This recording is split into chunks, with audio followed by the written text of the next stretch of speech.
Greetings, everyone. This is the Bar Gunner, and today we are going to be playing U-Boat.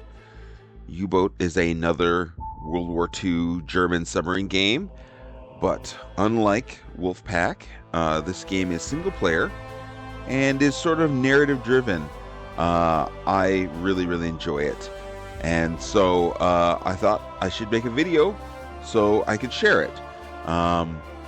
So today we're in U-58, which is a small coastal type 2D U-boat, and we've been ordered to patrol the Bay of Biscay.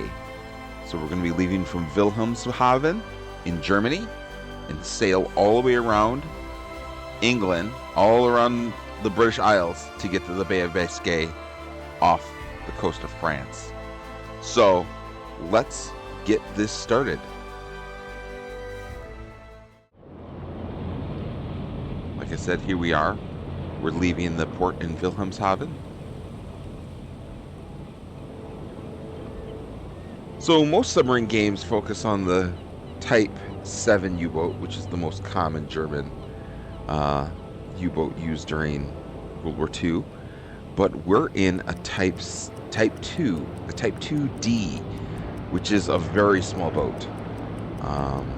They were meant basically operating off the coast of England and in the North Atlantic. They weren't meant to go out into the middle of the Atlantic Ocean, or there's U-boats that were in the Caribbean. There was U-boats in off the coast of Africa. We're not going that far. They used to call this the dugout canoe because it was so small and rock terribly in the ocean. So here we are leaving the lock at Wilhelmshaven and heading out into the North Atlantic.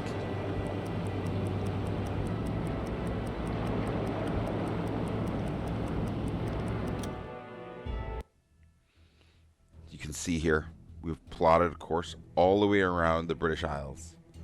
So we're actually going to have to go very slowly. Oftentimes U-boats would, U-boats had two engines, 2 large diesels, and then 2 electric motors for when they were under the surface. But if they needed to travel long distances, they might run only one of those diesel engines on the surface and only go a few knots. So we're going to use, we're going to cheat and use time compression. Jawohl, weiter geht's. A new communication. What did they?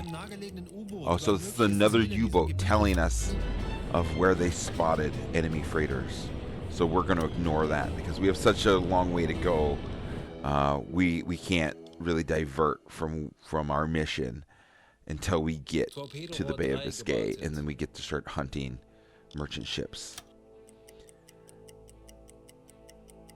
So once in a while we'll get the game will kind of pause because we need to speak to someone else aboard the ship, find out what's going on aboard our own boat. Okay, so it looks like there's someone.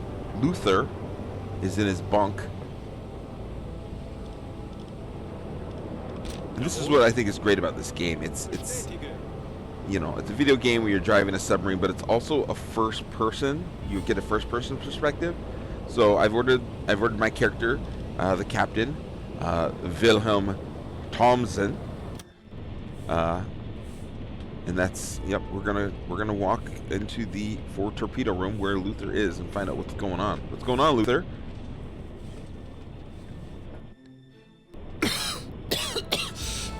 Okay, so it looks like Luther has come down with tuberculosis. Oh, yikes. So, and that's what makes this game cool, because how many games have stuff like this? So it says we need to get him back to shore if we want to increase his chances of survival. In this game, you wanna preserve your crew members as long, is their lives just like you would in real life, because they get better. All the crew members in this game will improve and gain experience. So I think it's probably best that we take him back, and drop him off at a friendly port, at a German port. And it looks like it's made 400 miles, but the distance we're gonna go, I wouldn't want to be in a tiny boat with a guy with tuberculosis. I'd want to drop him off. So let's get him back to a friendly port. We can even go a little bit faster than we were going before because we can refuel once we get back to this port. Eine Pause wäre jetzt angebracht. It's right there. I'm letting the guys take a break. You have to manage the workload, and you kind of often have to create a work schedule for the crew, because they'll work themselves to exhaustion in this game, and that's that kind of, it gives you this role-playing game kind of feel that, let's say, like Wolfpack doesn't have, which is, like I said, a lot more technical driven versus this is kind of character driven.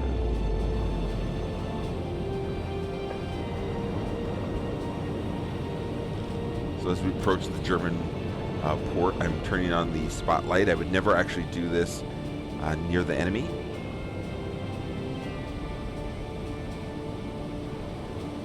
But in German waters, it's okay to turn on the spotlight at night to help see, help navigate.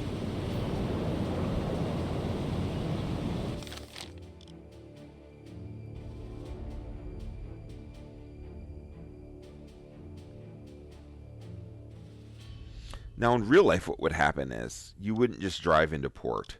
If you were a U-boat during World War II, what you would do is you would actually you would meet a mine sweeping ship out at sea, and it would you would follow it through the minefields that were set up around German ports. So you wouldn't just be able to drive in like I'm doing right here. So you would literally have to follow a minesweeper back into port, because the minesweeper would know where the friendly mines were. And then when going out to port, you would do the same thing. You would meet with a minesweeper, and it would escort you out beyond the minefields.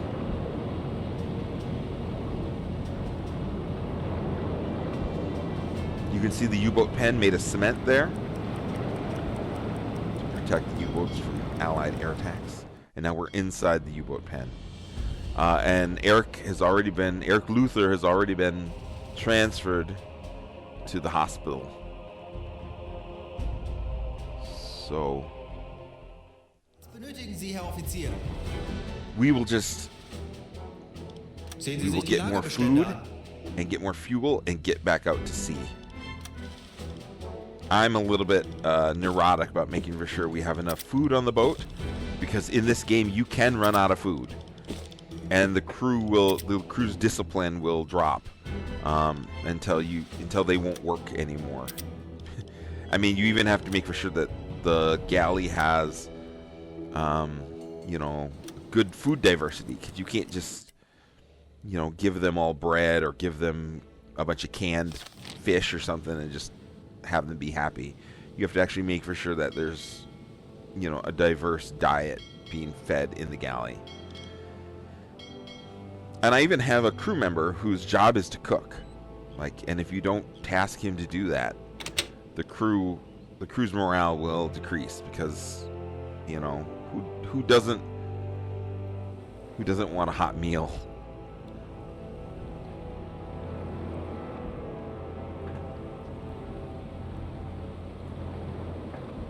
Life was hard on real U-boats. There's no refrigeration. The food would go bad.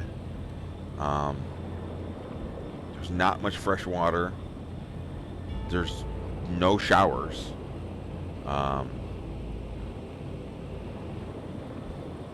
And most of the time the crew is sleeping in their clothes, and you had to share a bunk. The only person who has their own bed is the captain. Everyone else has to share. So anyways, let's get back out to sea. Handelsschiff. 20 Grad.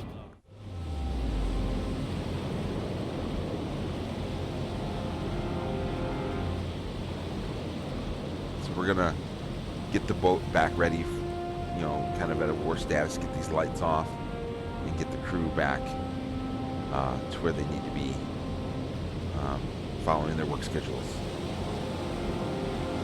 Get out to the Bay of Biscay.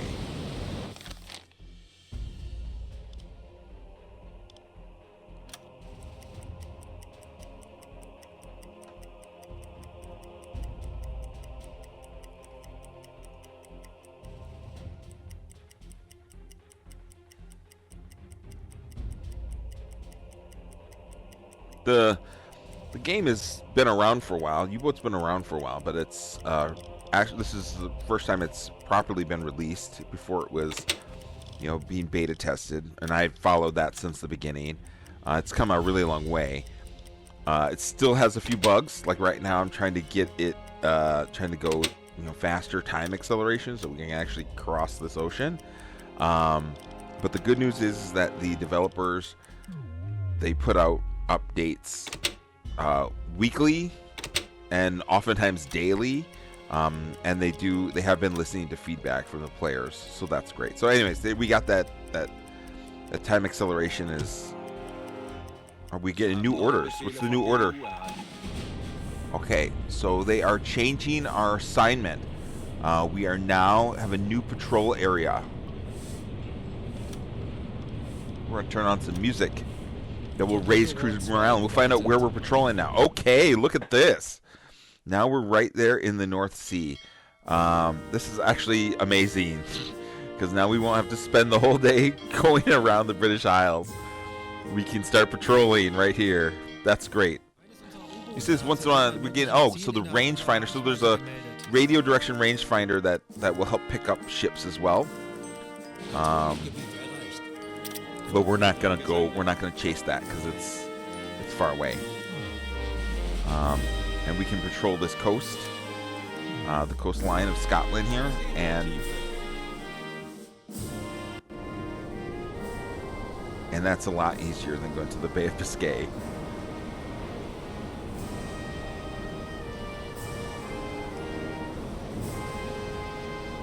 See this little rocking tub out there.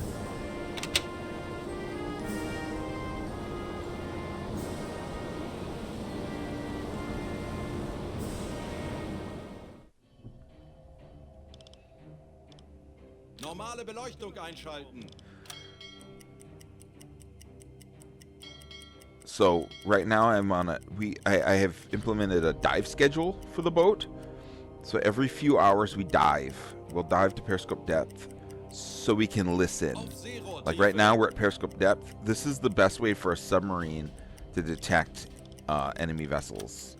You can see how far. You can see that ring that says hydrophone.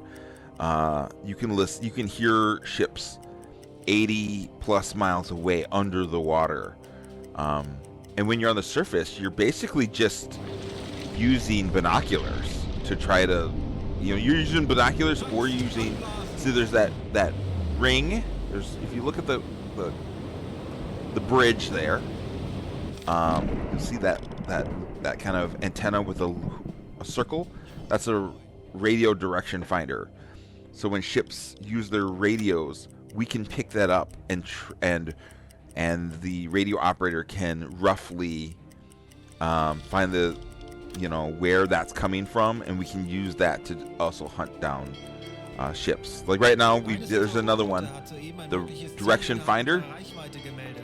Now that's so far away, I can't really plot an intercept course with it. So we're just going to keep going towards, I think that's maybe Edinburgh, and we're gonna see if this contact, this radio direction contact, is still there. And yeah, there it is again.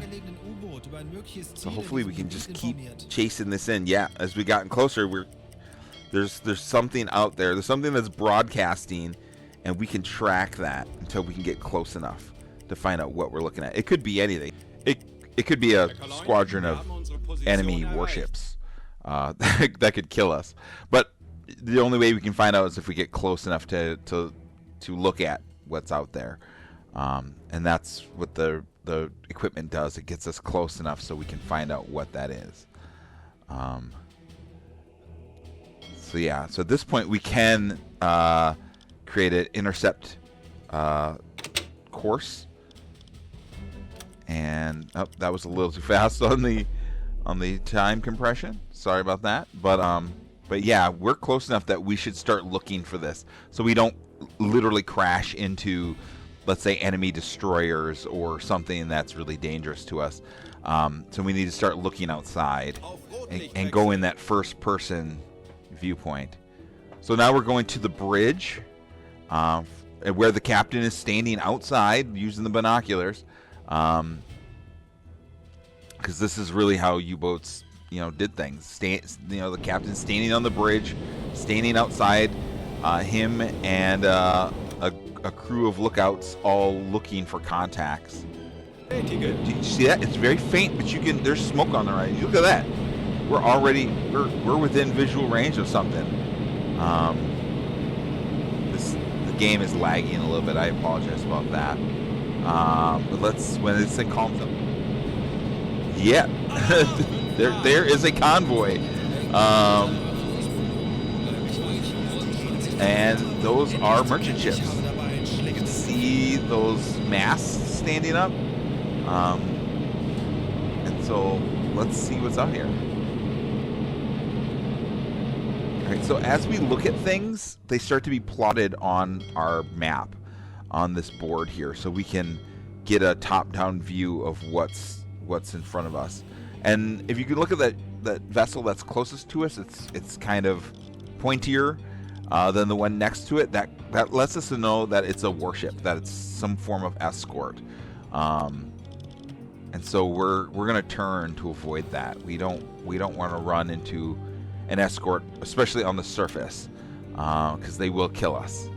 And there it is right there. There's some kind of destroyer or some kind of corvette or escort. But next to it is a merchant ship, and that's also a merchant. You can see the masts there. That lets you know that those are merchant vessels.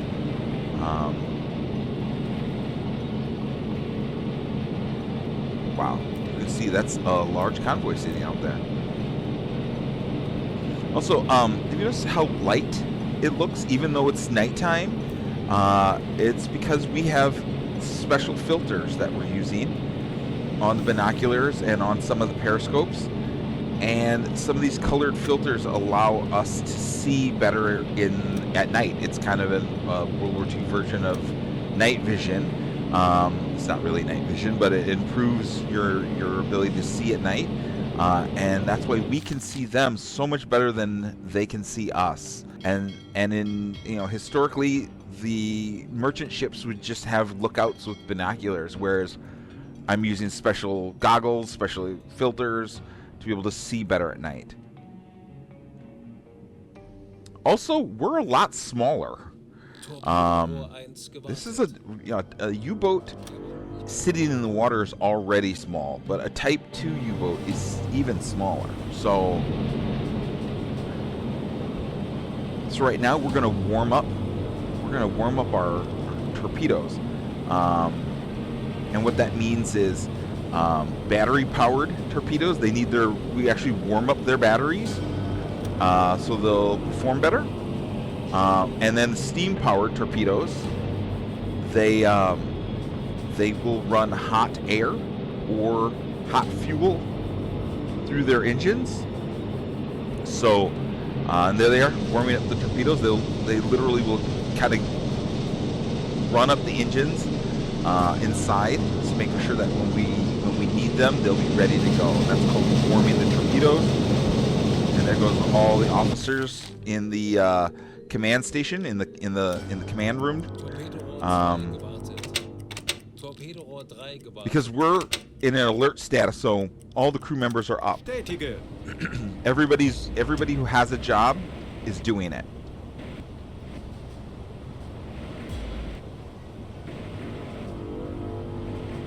So at this point, I should stop the video, and I will have to make a part 2 because this an attack like this deserves its own video. So please come back and check out the part 2. And if you guys are enjoying this, I will keep making these. Boy, this is going to be exciting. So yes, please come back for this. So thank you so much, and until next time.